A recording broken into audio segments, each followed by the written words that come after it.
And here in MonoDevelop we would like to write another method that will help us determine whether or not our game is over. So the game over situation in the 2 of 8 game occurs if we make a move, then a new tile is generated, and after this new tile is generated there are no more available moves. So we are going to check for that, and I'm going to create a method that will return a boolean value. So it will say bool, and it will be called canMove. So this method is going to return true if there are still available moves, and if there are no available moves, it's going to return false. And right in the beginning of this method we are going to make a shortcut. So I will write if, and I can access the value of our empty tiles, and count. So if our empty tiles count is greater than 0, then I will say return true. What this actually means is if we have at least one empty tile on our game field, it means that we can automatically shift the tiles to the empty tiles direction, so there is a move available and we know about that. So to reflect this, if there are empty tiles we will return true, and else. So if there are no empty tiles on the game field, we have to check for available merges because elementary moves are no longer available. And in this block I'm going to check rows and columns for available merges. So I'm going to just bring this to the center of the screen, and now I'm going to type in the code that will check for available merges for us, and then we are going to discuss it in detail. So I'm going to create a loop. It will say for, and here I will write integer I equals 0, I is less than columns dot count, and I++, so this loop is going to iterate over our columns. And I'm going to create another loop, so it will say for. This inner loop has got to have a different iteration variable, so I'm going to write int j equals 0, and j will be less than our rows count,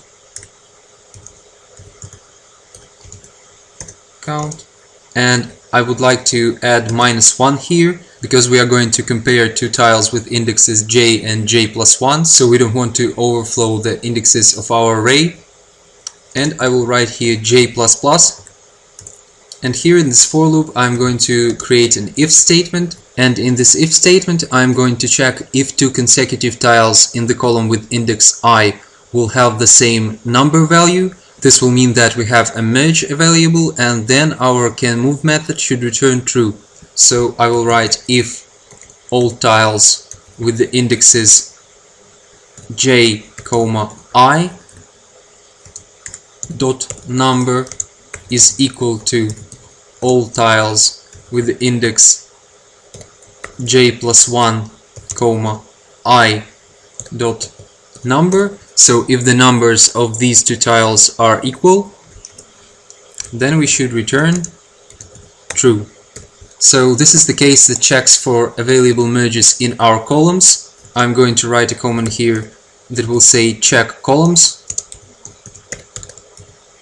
and we can analyze why this block of code is checking columns for us. This is happening because we have the second index in both of the tiles that we are comparing the same, and the second index is responsible for columns. So this statement will compare two tiles that are in the same column.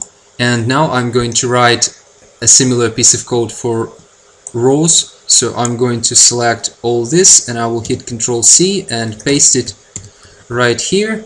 And here I'm going to change this comment to say check rows, and in this first for loop I'm going to change our columns to rows. So this first loop is going to iterate over our rows, and in this second loop I'm going to change rows for columns, and here I'm going to change the order of our indexes. So the first index will be I and the second index will be j, and here the first index will be I and the second index is going to be j+1. So with all these changes introduced, this second piece of code will check if we have available merges in our rows. So if we don't find any available merges in our columns, we will check if we have available merges in rows, and then if we don't find any available merges anywhere, just in the end of this method we will write return false, so that our method returns a value if we haven't found any available merges or empty tiles. And you might say that this method looks a bit complex when we check in all these columns count and rows count, but I have done this intentionally so that if you decide to write your own game that has, for example, a rectangular field or a field that is not 4x4 by 10x10, this method called canMove will still work for a bigger field and even fields with non-square shape, so it will work for rectangular fields as well. And once we have created this canMove method, we can use it to determine whether or not we have a game over situation. So I'm going to go to our move method here in this class game manager, and in the end of this move method, in this block that says if we have made a move, right after we have generated a new tile, I'm going to check if, and here I'm going to check if there are no available moves. So I'm going to say if not canMove, and if we cannot move, I will just call our method that is called gameOver.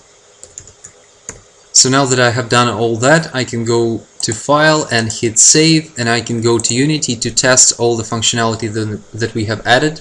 So first I will go to our gameOver panel and I will disable it so that we don't see it when we start our game. And I will launch the game, and it might take some time for me to actually lose in this game, so I'll skip this part of the video.